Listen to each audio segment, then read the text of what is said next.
In the fourth step, we'll be creating something known as a HUD and a widget overlay. In my base folder's UI folder, you'll notice that I have something known as a HUD and a widget overlay, and this widget overlay blueprint class is nothing but a user widget. In the designer graph in this canvas panel, you'll notice that there are a couple of UI elements, both being called the WrapBox. So let me explain what's going on here.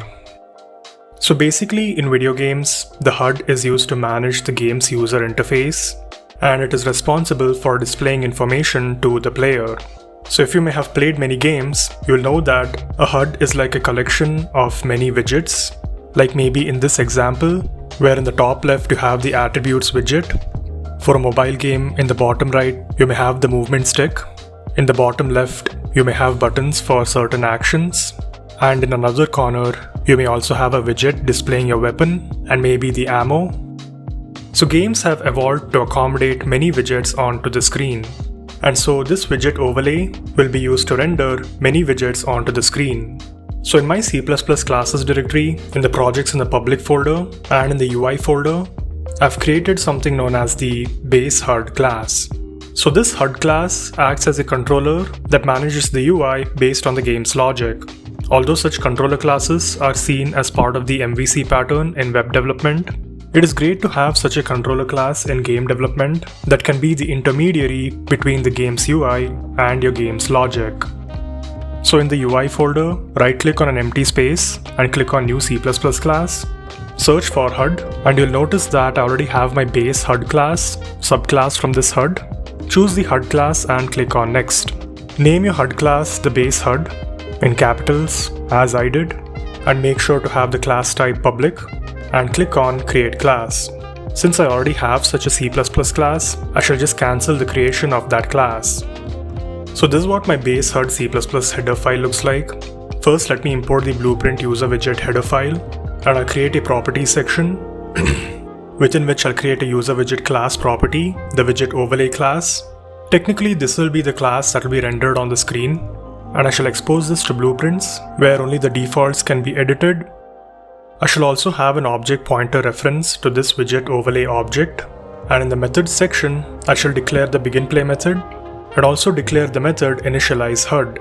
Now in the base HUD C++ class, I'll first include the UI widget overlay header file, and in the initialize HUD method definition, if the widget overlay class is not specified, I shall return. I shall use this create widget method to create that widget object. This method is a template method that requires me to pass the type of the widget, the class of the widget, for which I shall just pass user widget. The first parameter is the owning object, for which I shall pass the getWorld method that simply returns the world pointer. And the second parameter is the widget class, in which I shall pass the widget overlay class. And this create widget method returns the user widget object, which I shall reference using this widget overlay object pointer. And then the last step is to add this widget overlay object to the viewport by calling the widget overlay object's add to viewport method. And now in the beginPlay's definition, after calling the super beginPlay method, I'll just call this initialize HUD method. And that's all there is to this class. We're just creating a widget using this create widget method. And this is a template method that just takes the user widget class for the template parameter. And the arguments are the world object pointer and the widget overlay class. And for this widget overlay object pointer, I've called the add to viewport method, which adds this widget to the game's viewport and fills the entire screen. Now I want you to create this widget overlay C++ class, which is actually the child of this base widget class. You can just right click on this base widget class and click on create C++ class derived from base widget. So this is what the widget overlay class looks like, within which I'll be creating something known as WrapBoxes. But before we proceed, I wish to show you what it looks like. Open up your editor and navigate to your content directories, base and UI folder. And here, create your blueprint child class of your widget overlay C++ class. And just name this test. So this test user widget blueprint class, being the child of your widget overlay C++ class, is what we will use to understand how the widget overlay will render on the screen. So add the canvas panel and resize it to your liking, and search for the text UI element. So drag this text UI element to anywhere on your canvas panel and anchor it to the bottom left, reset its XY positions, and align it to your liking. Now replace the value in the text property with attributes, and so you can see attributes written on this text UI element. Similarly, place another text element in the center of your screen, anchor it to the center, and align its position to your liking, and just change the text property's value to Reticle. And technically, this is what the widget overlay will look like onto your screen.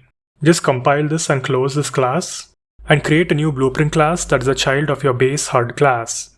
I shall just call this new HUD. You'll notice that it opens up with a viewport, just like an actor class. It even has the events, begin play, tick, actor begin overlap as with actors. And in the details panel, you'll see under the widget overlay section, the widget overlay class property.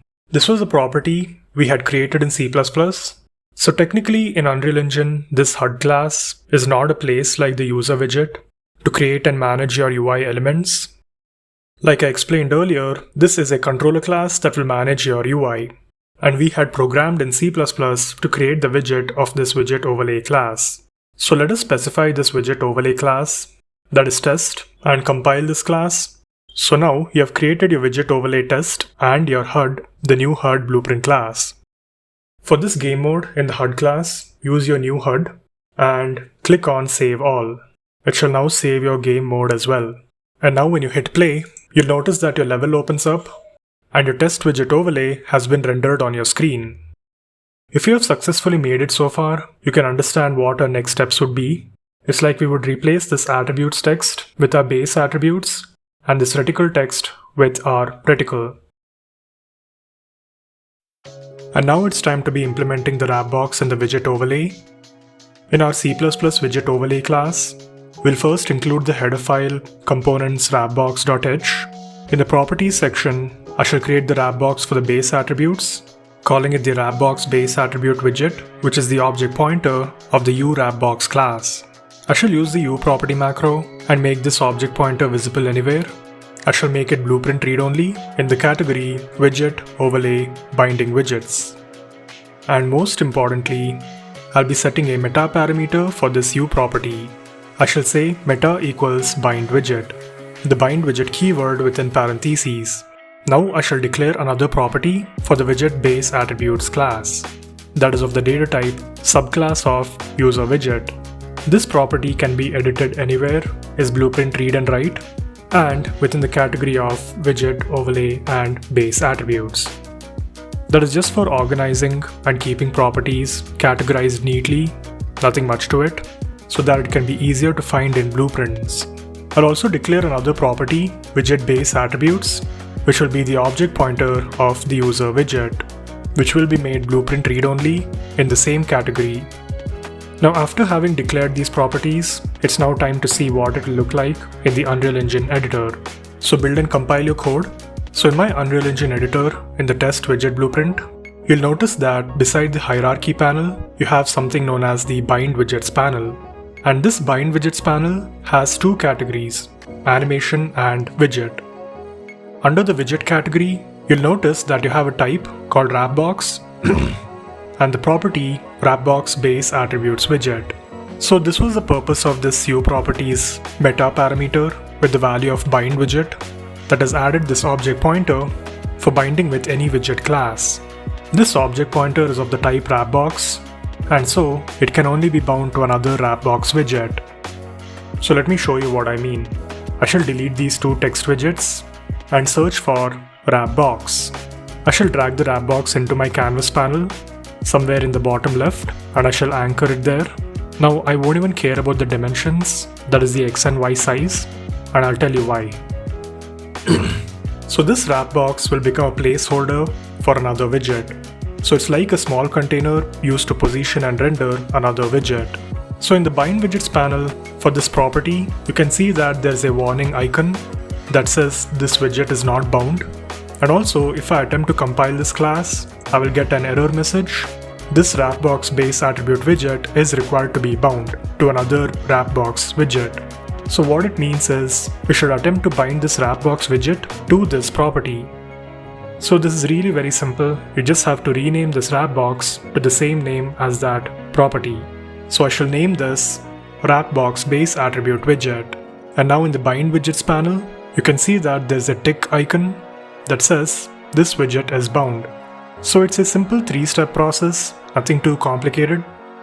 In C++, you should just declare a property, which is an object pointer to the WrapBox class, and make sure to use the bind widget into its meta property into the meta parameter of the uProperty macro.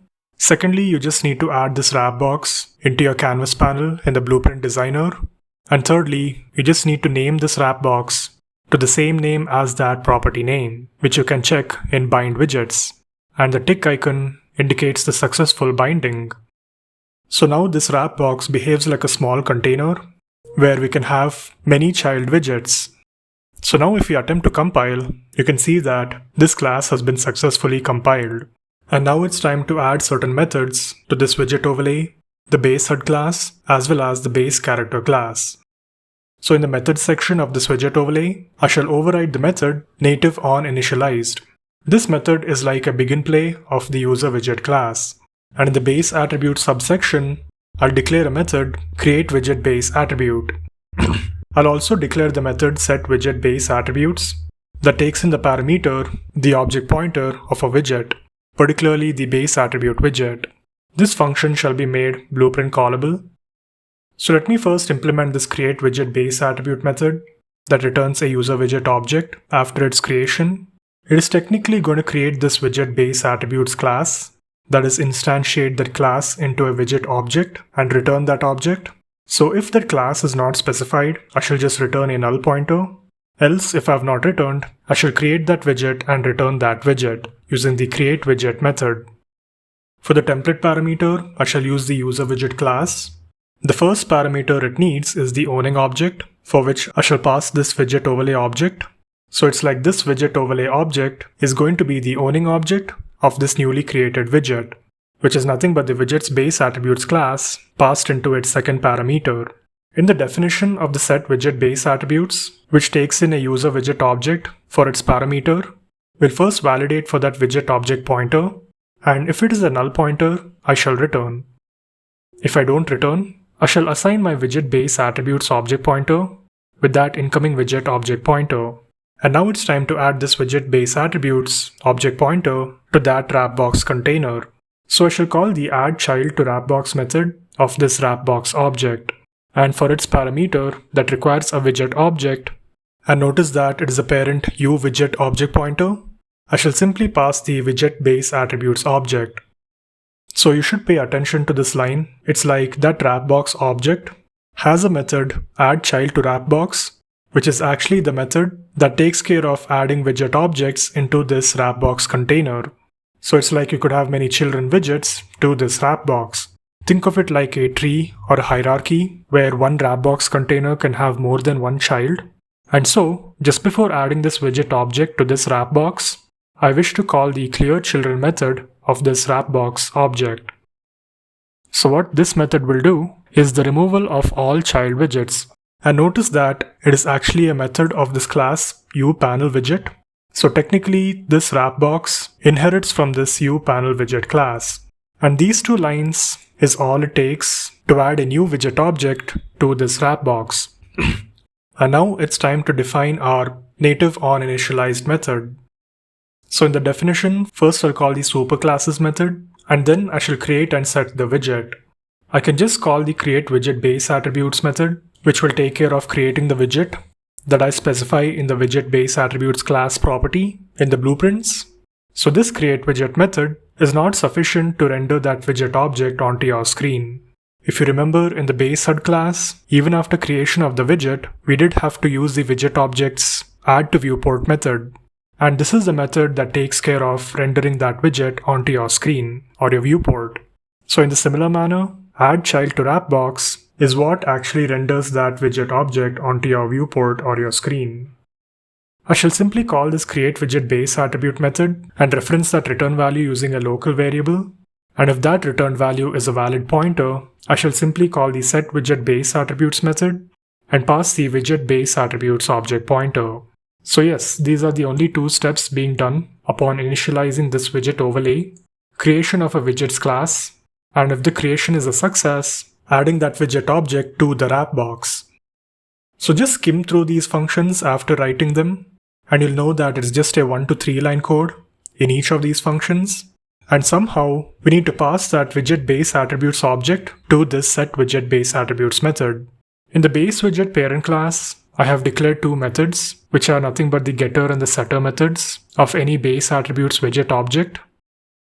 So in the public access specifier, I shall just override those getter and setter functions and implement them in the widget overlay C++ class, where in the getter function, I'll just simply return the widget base attribute object pointer, and in the setter method, I'll just call the set widget base attributes method that we recently implemented and return the widget base attributes object pointer. So why have I implemented these two methods? And particularly, why have these methods been declared in the base widget parent class? So this is just an optional operation. It's not necessary. This is just done so that most classes can just have the reference of this base widget class instead of having references to the widget overlay or a widget base attributes. And since both of those classes deal with base attributes widget, it is okay to implement these methods through inheritance. So like I had mentioned earlier, this base HUD class is the controller that helps manage UI. The best way to access this widget overlay is through this base HUD class, because this is what has created that widget, added this widget to our viewport, and also stores its reference using this widget overlay object pointer property. So in this HUD class, I shall just create a getter method which will be blueprint pure, and this shall just return the widget overlay object pointer, and we shall declare the getter and setter methods of the base attributes widget. In the method definition of the getWidgetObject base attributes, we shall attempt to get the widget overlay and get its base attributes widget. So in an if statement, I shall not only validate for the widget overlay object, I shall also cast it to the uWidgetOverlay class and assign that return value to a local variable. This being within an if logical expression means this local variable is only accessible within this if statement. So I shall just return if this widget overlay object is valid, the widget overlays getWidgetObject base attributes method, and shall return a null pointer if this widget overlay object is not valid. And in the setter method, whose argument is an incoming widget base attribute object, I shall again use the widget overlay object and call its setWidgetObject base attributes method. And for its parameter, I shall pass the incoming widget base attribute, and else I shall return null pointer. Now in the base characters header file, in the bottom, I have the UI section where I had initialized the widget of this character's widget component. In this method subsection, I shall declare a new method initialize HUD. And for simplicity, this shall be blueprint callable in the category character and UI. In the base characters C++ class, just below the inclusion of the widget base attributes header file, I shall include my base HUD header file. In the complete bottom, below the initialize widgets definition, I shall implement the initialize HUD method, where first within an if statement, I shall attempt to get this character's controller using the getInstigatorController method. I shall cast this to a player controller class, and that return value will be stored in a local variable. So technically this HUD object can only be got from the player controller. So think about it this way, there is one HUD for one player controller. So now it's time to get our HUD from our player controller. So I shall use another if block to operate on my HUD object. So I'll use the player controller's getHUD method, which just returns the HUD object being used by this player controller. And I shall cast this to the base HUD class. And this returned HUD object will be stored in a base HUD local variable. Now if you reach this part of your code, you have successfully gotten the base HUD from your player controller. And now let's try to get the base attributes widget object from the widget scene component. So in yet another if block, I should use the method getComponentByClass and pass the uWidgetComponent static class. And since this getComponentByClass method returns a generic actor component, I shall cast it to the uWidgetComponent class. And that return object shall be stored in a widgetComponent local variable. From this widgetComponent object, you can get the user widget object that it is rendering over the player's head using the getUserWidgetObject method. And since this returns a generic user widget object pointer, this shall be casted to the uWidgetBaseAttributes class and using a local variable object pointer.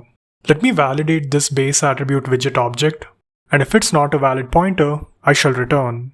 So having such validation checks makes your code very robust to many different fail cases. And at this point in the code, we successfully got the base attribute widget object from the widget component. And so now it's time to set this base attribute widget object in our HUD. So I shall use this base HUD object got from our player controller and call its setWidgetObjectBaseAttributes method, which we just implemented. And this requires the parameter userWidgetObjectPointer, in which we shall pass our base attribute widget object. And that is all there is to it. And this will initialize our widget overlays base attribute widget object. So to trace the working of your code, just right-click on this base HUD's method and click on Go to Definition.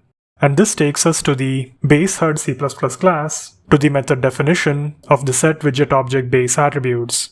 And this in turn calls the widget overlays setWidgetObjectBaseAttributes method. And this in turn calls the widget overlays setWidgetObjectBaseAttributes method. And right-click on that method and go to Definition. It takes us to the widget overlay C++ class to the setWidgetObjectBaseAttributes method, which will call it setter method that uses the incoming widget base attribute and adds it to the WrapBox. So this completes the initialization of the base attributes of this control pawn and the widget overlay. And now build and compile your code. Now in my Unreal Engine editor, I have the test widget blueprint. Within this blueprint, in the Graph tab and in the Details panel, I shall add my widget base attributes class, which is the newly created base attributes. I shall now compile this class, and in my Designer tab, this WrapBox base attribute widget will be added a child widget that is this widget base attributes class. And before playing the level, let's not forget to call the initialize HUD method. So in the pawn folder, open up the BP hero class, and if you remember in the begin play, you had called the initialize widgets, soon after which we'll call the initialize HUD method. So after having configured the test classes, widgets base attributes class, and calling the initialize HUD method, it's now time to play our level.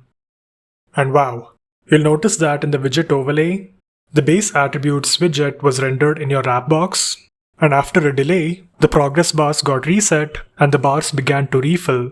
So you can see that there's already a widget component. The progress bars are filling up in the HUD, which means the widget overlay has been loaded, the base attributes widget added to the WrapBox. When the client 2 attacks the client 1, it is also reflected in their HUD, because both the widgets are actually the same. Because in the initialize HUD method, we had set that widget component's widget object to the widget overlay's WrapBox object. So now it's time to just hide this widget component on the player. You can just use the widget component object and call its method setHiddenInGame, which takes in a boolean value, and true means to hide this widget component. And in your Unreal Engine editor, you can just click on this compile button in the bottom right to compile your C++ code using live coding for such small changes. Although this takes a longer time than actually closing the editor and building your C++ files. And now when I play my level, you'll notice that as the player, I don't have a widget component, but other actors can see my widget component. So that concludes the step of implementing a WrapBox and initializing a widget overlay with your player's base attributes widget object.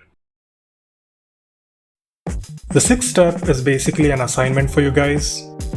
I want you to render a reticle onto the center of the screen using the widget overlay class. So this assignment can actually help you understand how we implemented the WrapBox in the widget overlay and rendered that base attributes widget class. So it's a simple 3-step operation. You want to create an Unreal asset using a Reticle PNG. So basically in my base folder's assets folder, I have a new Reticle folder within which I have the Reticle Unreal Engine asset. I've simply just imported this PNG, and that PNG exists in my project's root directory in the assets folder titled reticle.png. So I want you to just look up some Reticle PNG on the internet and download any PNG of your choice and import that into your Unreal Engine editor by clicking on the import button, navigating to your project's root folder and to your PNG file, and just click on open, and that shall import that reticle as a texture Unreal Engine asset. The next step is to just create a new reticle widget, and you can see that I'm using an image widget whose brush category's image property is your Unreal Engine reticle asset. And finally, just render this reticle widget onto the center of the screen, just like the attributes widget using WrapBoxes. It will only involve the implementation of this widget overlay class, where you just need to add the appropriate properties and the appropriate methods for your Reticle feature. You don't even need to implement the base HUD or the base character class.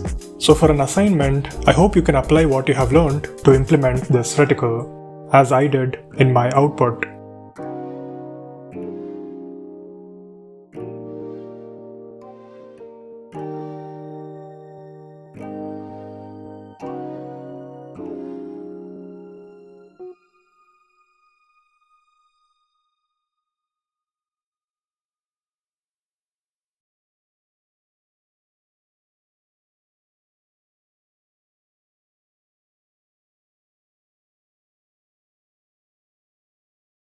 The seventh step involves polishing our game so far.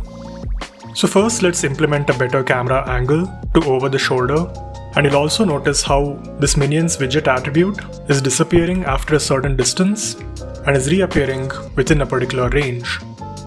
Open up the Blueprint Hero class in your pawn folder, and for the over the shoulder camera, you just want to modify the spring arm scene component, which is actually the camera boom. I shall change the target arm length to about 500 and the socket offset to about 50 along the y-axis and 50 along the z-axis. So I think this is a good looking camera angle. As in most games, where you can only see another character's widgets within a particular distance, I have implemented that feature in my minion class. So in your Blueprint minion class so far, in the begin play, you may have implemented all those methods. If you can notice, I've also called the initialize HUD even in the minion, if your game allows controlling a minion. And in the event tick, I have an interesting method called the base attribute widget render.